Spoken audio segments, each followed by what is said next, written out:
The location of the modern-day Galveston Municipal Airport, known as Schoells Field, used to be a popular watermelon field and a cemetery, but we'll get into that later. It became a perfect location for these aviators to take off and land, even before concrete runways were constructed. Oyster shells and gravel runways were suitable for the small planes of the day.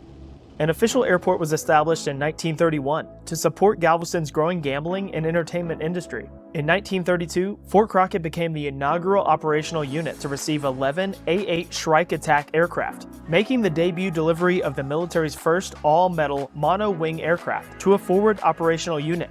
In 1934, the 3rd Attack Group was relocated to Barksdale, Louisiana. Before the Second World War, the Galveston Municipal Airport was temporarily named Corrigan Airport for Galvestonian Douglas "Wrongway" Corrigan.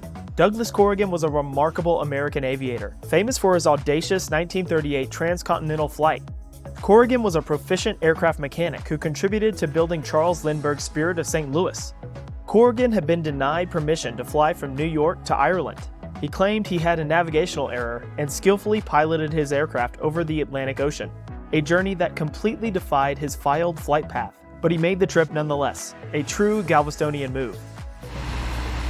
This is awesome. In 1942, at the outbreak of World War II, the airport was redesignated as a United States Army Air Corps base and named Galveston Army Airfield. Multiple 6,000-foot hard-surface runways were constructed at the airport to accommodate Army aircraft, along with a few shorter runways to accommodate smaller planes. Some of the same 1940s concrete runways are still in use to this day. In January 1943, Galveston Army Airfield was officially activated.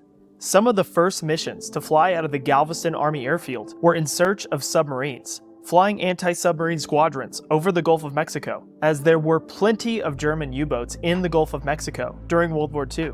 The United States military constructed this airfield at a cost of $7 million. And at its peak, it had 2,500 personnel. While constructing the airport, the United States military wasn't only taking over a watermelon field with a couple of runways. There's some family ranch cemeteries over on the west end. There are a lot of them that have disappeared, but probably the big one is Magnolia Grove.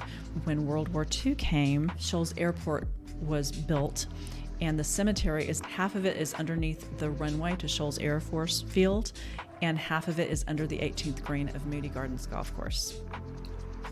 After World War II ended in November of 1945, the ownership was deeded back to the city of Galveston, and the airport was renamed Schoells Field, in honor of airport manager and aviation pioneer Bob Schoells, one of the first Texas aviators.